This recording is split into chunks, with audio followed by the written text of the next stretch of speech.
Good morning. Welcome to this week's episode of the County Seat. I'm your host, Chad Booth. The fire season is upon us, and if this year goes like any other years, by the time we get out of it, we will have spent millions of dollars putting out fires and polluting the air across the state of Utah. It will be a smoky summer, most likely.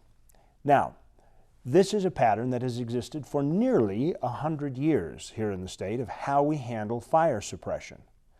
But with the governor's task force put together a couple of years ago, a couple of Senate bills that have changed the way we look at things, and one looming on the horizon, we could see a paradigm shift from just putting out fires to preventing them. How's that work? Well, let's find out. Smoke rises into the air as fire breaks out on the forest. But this fire is different. It is part of a fuel mitigation project on the Tavaputs Plateau.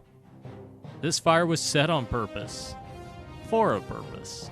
We start this fire intentionally so that we can go at our own pace and reduce the fuels using fire to consume the dead and decadent trees there. So we do these control burns. They're prescribed fire. They're really not a control burn. We want active, aggressive fire to do what we want, like a natural fire. But we plan and put in place and implement holding resources, aircraft, overhead, logistics, all those things we address and have it here to make sure that our prescribed fire stays within the boundaries we want and does what it wants. If at any time that we get outside that prescription or we're not getting the objective, I shut the burn down. Fire can break out in an instant if the conditions are right. This fire, however, has been in the works for 2 years. A lot of planning goes into prescribed burns so that fire crews can have fire on their terms, rather than Mother Nature's.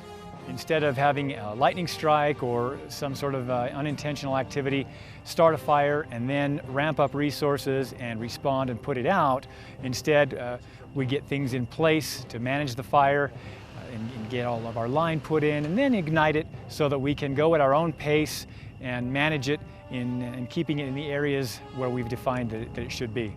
We just don't come out and lick our thumb and say, let's time to burn. Just writing the burn plan for this project took us 2 years. Collecting all the data and the science. Everything we do has to be justified by science. Fuel moistures, air quality, air temperature, relative humidity, the winds, the fuel condition, and of course any fire conditions. Right now we have exceptional conditions to do this without having much risk of an escaped fire doing it. Just the timing is everything. We don't like catastrophic fire. It's damaging, and in our lifetime it doesn't come back. By us doing this here, we've been very successful and we see the change within a year. Less fuel means smaller fires. This allows firefighters a better chance of getting a fire under control during the initial attack. Somebody sees smoke or fire or they see an ignition happen, they'll call 911. And then of course 911 will dispatch the nearest fire resources. Most of the time that's going to be city fire, county fire, a fire district that's going to go and respond and put that fire out. 98% of the time they put that fire out before it really gets to be any size of consequence. The other 2% of incidences involve what is called an extended attack, and that's when it starts to get expensive. A city or county could be on the hook for millions of dollars in suppression costs, which is why the state is looking at shifting those costs of an extended attack fire off of the backs of local governments. So what the state's trying to do is remove the financial exposure from cities and towns and counties and take that on the state so that the state pays for extended attack fires, the large complex fires, and cities and towns, they'll pay for just kind of the initial attack, their day-to-day stuff, and that way if a fire does become real complex and real expensive, the county, the city, whatever, is still involved in the process, still part of managing the fire. But when it comes time to pay the bill, the state would be the entity that would go ahead and do that. In exchange, local governments would work proactively on fire mitigation projects such as fire education, managing invasive species, or projects like today's prescribed burn. These efforts would eventually save tax dollars, because preventing a catastrophic wildfire is much less costly than fighting one. For the county seat, I'm Derek Dowsett. Now you have a background on exactly what we're looking at. It's time for us to bring in our panel of guests. We will take a commercial break. We will start that discussion on how Utah will change the way it manages fire danger. We'll be right back. Kanab, base camp for your southern Utah adventures.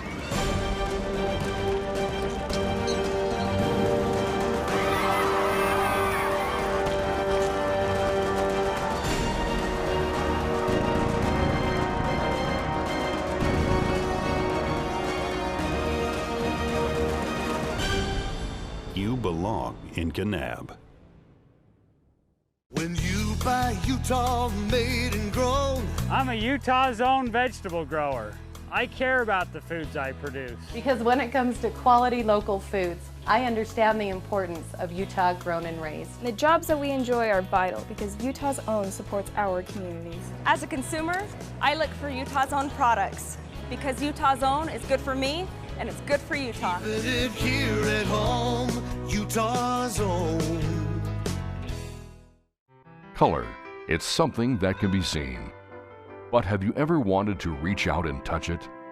Experience it. In San Juan County, Utah, color comes to life like nowhere else on earth.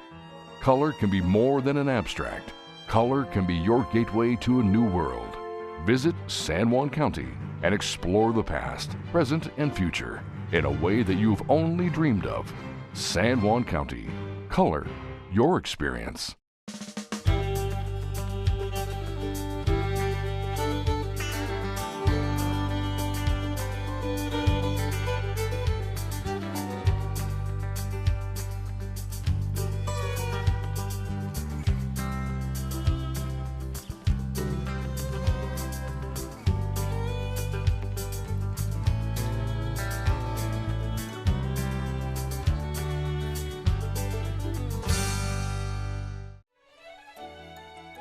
Welcome back to the county seat. We are continuing our conversation about wildfire suppression and mitigation and some of the changes that are on the table for the future. Joining us for our conversation today is a state forester, Brian Cottam. Thank you, Brian, for coming here. Jim Matson, a Kane County commissioner and a fellow with a good long history in forestry. And State Senator Evan Vickers, representing District 28 and the sponsor of Senate Bill 56, which has set the stage for a big change, which is what we want to talk about in this conversation. So I guess I'm going to kind of point towards the end with the guy with the badge and ask the question of, I'm sitting at home and I'm listening to what we've talked about and I'm going, okay, let's take a 100-acre parcel or an acre parcel of land. There's some pinyon juniper on it and some sagebrush and some grass, and it catches fire. How much does it cost to put out the fire? How much does it cost to prevent it from happening by doing good mitigation? Is there? There can be a big difference. It's a great question to begin the conversation with because what we're talking about here, it's all about ultimately trying to reduce the cost of wildland fire in the state of Utah. And the system we're putting together shifts the emphasis from just suppression, which is kind of the system we've been in, to really working with local government to emphasize prevention, preparedness, and mitigation. And we have ample research and data that shows for every dollar that's spent on mitigation on a piece of ground, we can save tens. The numbers, they really vary, but $30, $35 in suppression costs. It's a huge difference, and we're excited about the possibilities of this change. So Jim, from your standpoint, if you looked at a shift in, say, Kane County's responsibility, if we go back to the story and looked at that little pie chart where everybody's splitting up the cost of a fire, if all of a sudden you're able to change that 10% or 30%, is that a big impact to you guys? It's a huge impact, and I think it also brings a high degree of certainty to what our actual responsibilities are so that we, in fact, can then deal with what those issues are in a preparation standpoint, and then get it to the point that where we can reach our people on our private estate in such a fashion that they can have a role in this too. Well, Senator Vickers, you carried the water on this bill. What was the legacy for us, changing our focus on this so that we start to look at fire suppression differently than, say, the last 100 years? You know, the governor started that process a couple of years ago. He put then Commissioner of Agriculture Leonard Blackham in charge of putting some regional task forces together to start studying about ways to reduce the cost. Exactly what Brian was mentioning. I attended one of those and ended up being the one that got heavily involved in the process, and so I've been carrying the legislation. And it is a paradigm shift because we've been able to get the legislature to go along. This is the second year that we've appropriated over $2 million in prevention type projects and training. And so we're moving in that direction. It's a multi-phase thing. We started out just creating the policy and the concept, putting some money into prevention. This year we extended that and moved forward with SB 56, and then now we have the third phase, which is involved in getting the municipalities as well as the counties on page with everybody, including the state. Boy, that's a surprise anytime you get the legislature to say we'll spend more money, particularly with our fiscal reputation here in Utah. How'd you do that? Well, it is a change, but the counties will still have incentive to go out and do projects on their own to mitigate anything they can do to reduce the risk of wildland fire, catastrophic fire in their county is going to save them money. Because it's a paradigm shift, it's not like you can just flip a switch and say, okay, now the state's paying for fire and you guys have got to do all the mitigation. I mean, there's a lot of catch up to do. What is this transfer going to look like? You know, one thing that's happened in the past is we've always paid for the fire. We've just done it at the end of the year, and a lot of people don't realize that, but after a fire season, we get together, see what the costs were, and we make a supplemental appropriation out of one-time money to pay for that cost. The insurance fund that the counties have been contributing to helps. Now the policy now will be that the state will absorb that, but we feel like, and we are starting to prove, that the money that's being put into mitigation and prevention, both from the state money and the money that the county and the municipalities will contribute in the way of money and in-kind contributions, is going to drastically reduce that end cost over the years. How will this look differently on the ground? Are the brush fire trucks going to disappear from the county fire stations, and there's going to be a fleet of state trucks and hot shotters and everything that will handle statewide or suppression? When it comes to suppression, you probably won't see much of a change at all. We have really good relationships already with local government. They are responsible currently for initial attack, which is critical to the success of this whole new policy, and that it's proposed that won't change at all. In fact, what we want to do is provide more resources to local government so their initial attack can be even more effective than it currently is. What we will see the change on, though, is a much more concerted effort by local government on the prevention, preparedness, and mitigation side of things. We do suppression really well in the state of Utah. That won't change. This will incentivize, the counties and local governments to get directly involved in that. And also part of our cost would be our in-kind contribution to this total. So what we're looking to do is to lower the overall total and not face the specter of a couple of disastrous, catastrophic fires that will just run our treasure to nothing. Okay, there could be some really challenging, the first few years could be really challenging, could they not? That has already started, and there are other steps that are being taken, to deal with that situation, but just somewhat less than half of our total tax base is on Cedar Mountain in the Duck Creek area. So we're quite concerned about that, and we're really paying attention to that situation. So we've got to deal with that as well. So I think this new program will help us do that in a more effective way, instead of just waiting for the fire to start. Part of the policy, too, is to work with the federal government, both the Forest Service and the BLM, where they have some money going into those kind of projects, and we've already been able to leverage some of our project for theirs so that we get more, a 3-to-1 return instead of a 1-to-1 return on the money spent. And part of the plan actually is there'll be a key component of the overall picture of fire suppression if you get everything put together. Is that correct? It has to be, yep. They have the majority of the wildfire suppression resources in the state. We will not be adding a bunch of staff. We won't be adding any staff in terms of this new policy. We have to maintain those relationships with the federal agencies. It's more of an accounting and a concept change than an actual staffing change. Would that? It's really about how we pay for wildland fire and ultimately how we try to reduce the costs and change things on the landscape before the fires even begin.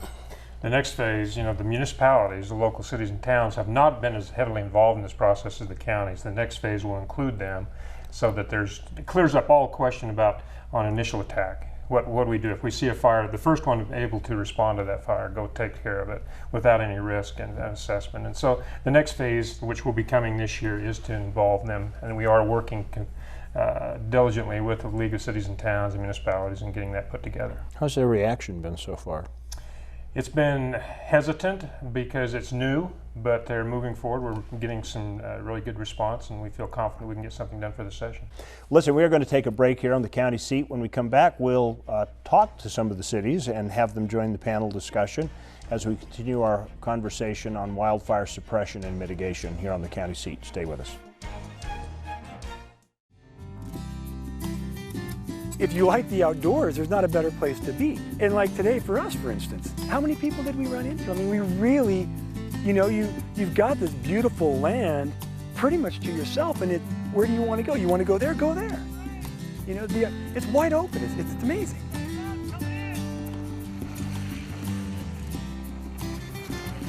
Isn't it time you found the balance you've been looking for?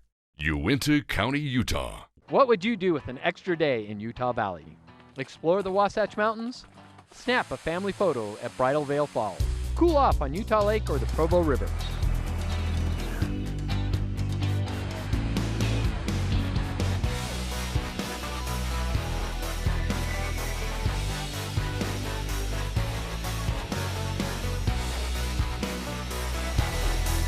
No matter what you're searching for, you can find it in Utah Valley. Bring everyone together. Davis County is the amusement capital of Utah, where people of all ages can enjoy fun rides and family attractions all year long. Experience over 50 thrilling rides at lagoons, bowling or miniature golf at Boondocks, cool off with the family at Cherry Hill, or get out of the house and over to the Rush Funplex. There's no end to the fun you can have in Davis County. Come to eat, stay, and play. Plan your next visit by going to playindavis.com and discover the fun for yourself.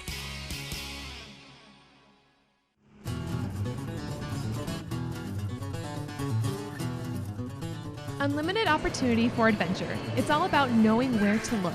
ATV adventures, rock crawling events, art festivals, and wildlife events. The opportunities are limitless. Plan your stay and join us for MCR Racing at the Millard County Raceway and Millard County Fair, August 5th through the 8th.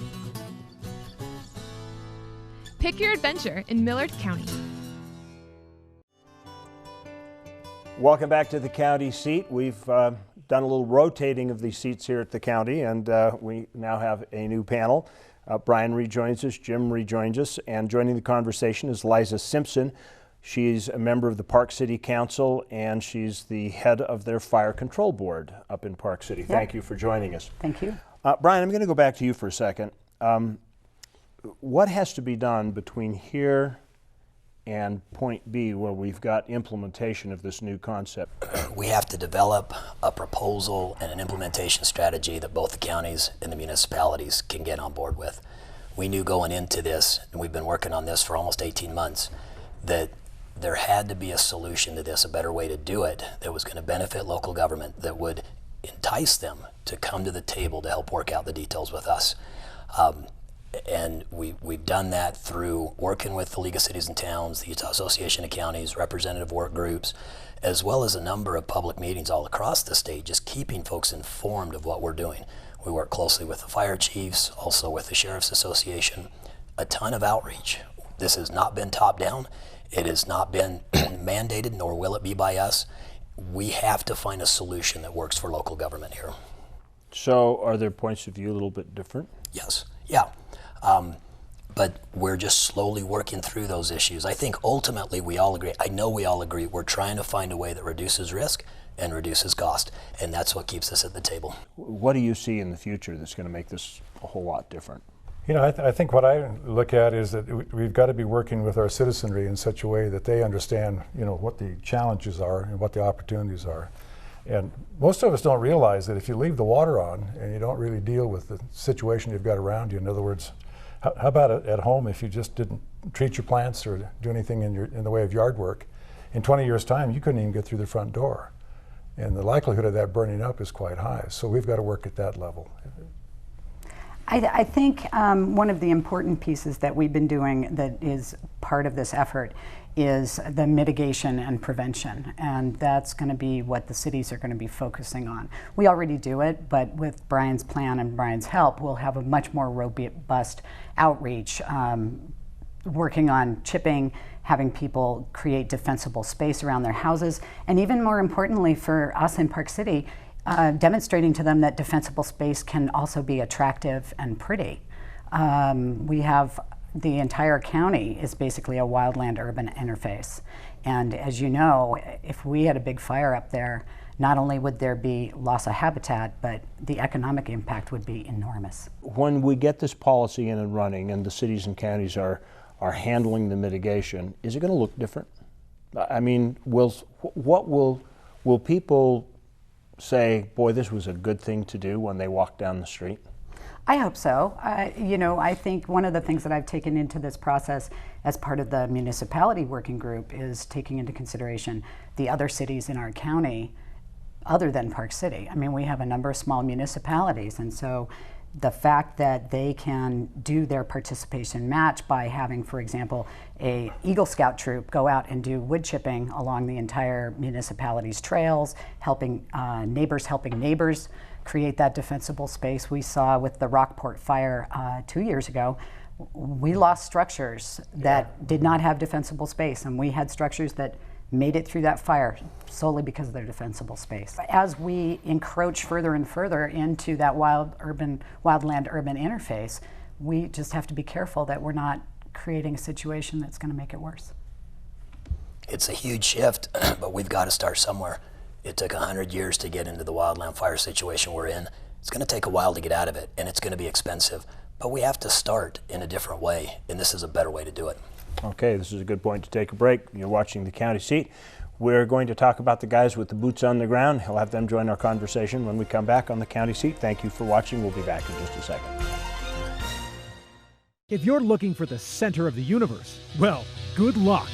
But if you're looking for the center of the off-road universe, look no further than Paiute County. Hundreds of miles of trails turn your day of riding into a week, maybe a month. Heck, a lifetime wouldn't be enough. And this coming August is the perfect opportunity to hit the trail and participate in the Paiute Trail Jamboree. Take off from downtown Maryville by ATV or UTV and ride the most famous destinations in the world. Explore Paiute County and discover the magic and beauty of the land where the rainbow ends. There is a place where the desert comes alive, where rain breaks forth from solid stone and gardens spring from blistered rock.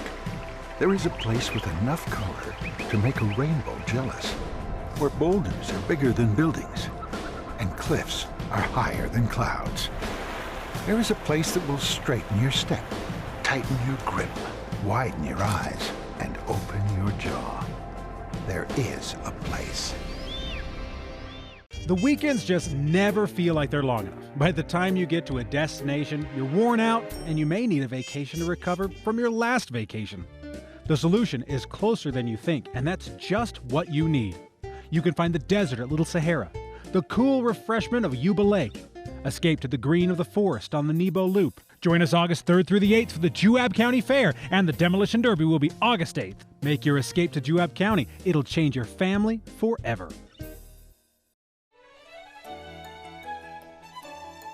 Welcome back to the County Seat. We're talking about fire suppression and mitigation and some changes. If you've just joining the show, then I encourage you to go back and rewatch this on our Facebook channel or our YouTube channel. Joining us for this part of the conversation is a guy who knows about those challenges right at the border between wildlands and municipalities. The Layton City Fire Chief joins us, Kevin Ward, to our panel.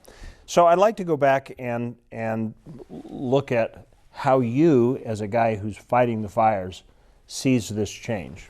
I think this is very positive for all the fire departments, for the municipal departments, the different fire districts. This is an opportunity for us to really make sure that we're well prepared. Our fire departments are taking this chance to make sure our firefighters are trained in the unique aspect of wildland fire suppression, especially in the urban interface. And so for us, this is an opportunity to make sure we're equipped, trained, and now on this, with part of this policy, is make sure that we're involved in the preparedness side of it with some of the national programs like the Ready, Set, Go program. that we take back to our communities that we'll be implementing. Is there going to be a wood chipper in each fire station? Probably not that. A lot of what we're going to do is work with our different homeowners and homeowners associations especially. That's kind of our key there. We develop community wildfire protection plans. That's part of what this policy talks about. And on the municipal side, on our responsibilities to make sure that we do those mitigation projects, we make sure our citizens are aware of the hazards, that they do their portion to be ready, that they understand what it means to be set, that they have emergency plans in place, they know evacuation routes, they know what they're going to take, and then when the word comes for them to go, that they leave and leave early. So that's part of that Ready, Set, Go program. So we'll be working with the state whenever we can with these different mitigation projects and fuel mitigation projects to help create those defensible spaces. So this first response sounds like it's a big part of it. Is that going to make the cities and the counties look a little bit differently at how they staff and work their fire departments? Speaking for Park City, no. You know, we're part of the Park City Fire District, and I think throughout the county, with our 2 volunteer departments, North Summit and South Summit, and with our fire warden, initial attack is initial attack. They're gonna go, whoever finds it first is gonna go after it and go after it hard. The legislation will help clarify when and how we bring in state resources. I mean, there's already a system in place for that where you know, they call the dispatch area, the dispatch centers, and the remaining resources are dispatched as needed, and there's even a predictive model so that they can tell if it's this kind of a day, this is what that area is going to need. But from a residential standpoint, what they're going to see is far more outreach and far more discussion about how do we make sure that that initial attack doesn't even have to happen.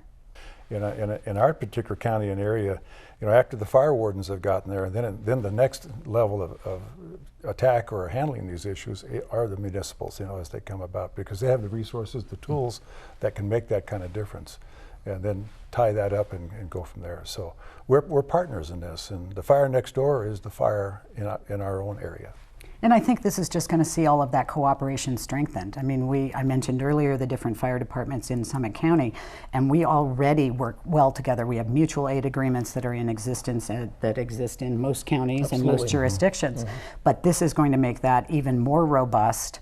And honestly, I think of it in some ways as making our citizens and homeowners part of that mutual aid agreement.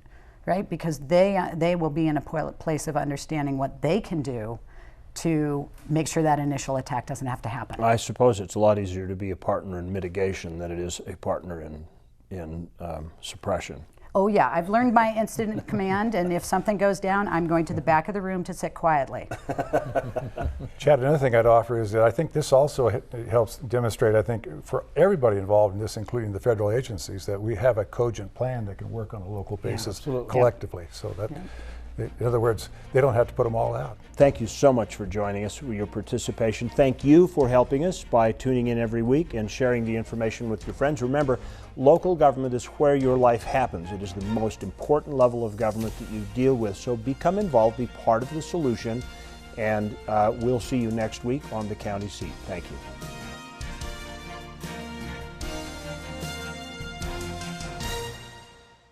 If you like this video, then we invite you to subscribe to our channel, The County Seat. You can do that here. And we invite you to share with your friends. We also invite you to get all the latest up-to-date information by following us on our social media channels. And if all else fails, make sure that you watch The County Seat Sunday morning at 8:30 right here on ABC4.